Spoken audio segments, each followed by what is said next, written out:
Ya, terima kasih semuanya. Selamat pagi, selamat siang, ataupun selamat sore buat kita semua. Ya, perkenalkan di sini kami dari kelompok 1. Saya sebagai moderator dan teman-teman kami sekalian dari kelompok 1 ada yang menjadi pembaca PPT maupun hal lainnya. Oke, perkenalan saya mulai dari saya. Saya sebagai moderator yaitu Samuel Panjaitan. Kemudian teman-teman saya Mirna, Vira, Deni, Tantri, dan Dwi.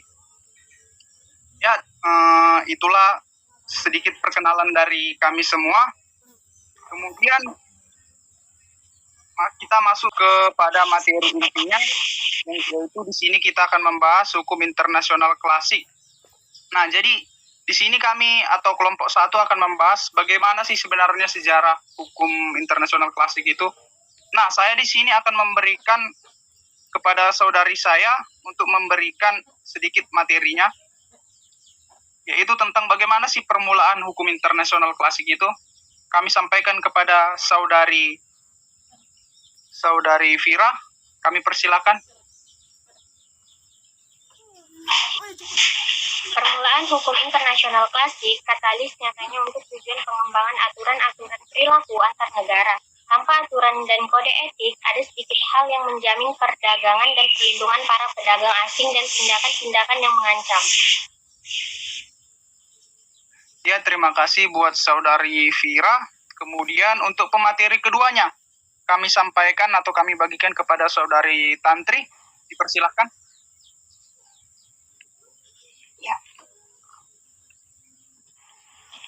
Pemikiran Francisco Vitoria pada tahun 1480 sampai 1546.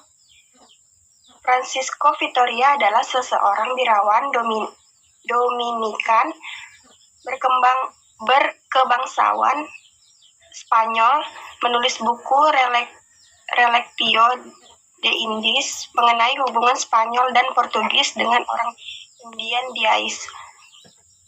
Negara memerlukan aturan dalam menjalankan hubungan internasional. Dengan demikian, hukum bangsa-bangsa yang ia namakan ius intergentes tidak hanya terbatas pada dunia Kristen Eropa, melainkan meliputi seluruh umat manusia. Ya, terima kasih buat saudari Tantri. Kemudian kita sambung untuk pemateri yang berikutnya, yaitu saudara Deni. Kami persilahkan. Selanjutnya, B. Pemikiran Hugo Grotius 1583 sampai 1645. Pemikiran Grotius tidak begitu berbeda dengan yang lainnya, kecuali dalam satu hal penting. Pemikir-pemikir sebelumnya percaya bahwa hukum alam itu diberlakukan oleh dewa, sedangkan Grotius percaya bahwa hukum alam berasal dari universal dan bersifat umum untuk semua orang. Ya, terima kasih buat saudara Deni. Kemudian untuk pemateri selanjutnya, kami berikan kepada saudari Dwi. Yang C, ada perjanjian Westphalia tahun 1648.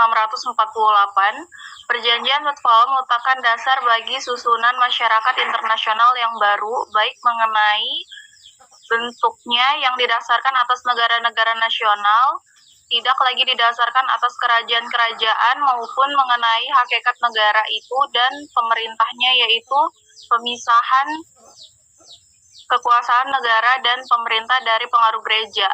Perdagangan internasional adalah katalis nyata untuk tujuan pengembangan aturan-aturan perilaku antar negara. Kepentingan ekonomi inilah yang mendorong terjadinya evolusi kebiasaan internasional untuk mengatur perdagangan luar negeri, dan yang paling penting adalah aturan dan kebiasaan hukum maritim. Ya, terima kasih banyak kepada saudara-saudari yang telah memberikan sedikit materi. Ya, kesimpulan dari yang kita dapat dari materi yang disampaikan, bahwasanya hukum internasional klasik itu merupakan suatu hubungan yang terdapat erat antara hukum internasional dengan masyarakat internasional. Semuanya di situ terbentuk atas dasar ekonomi ataupun yang lainnya.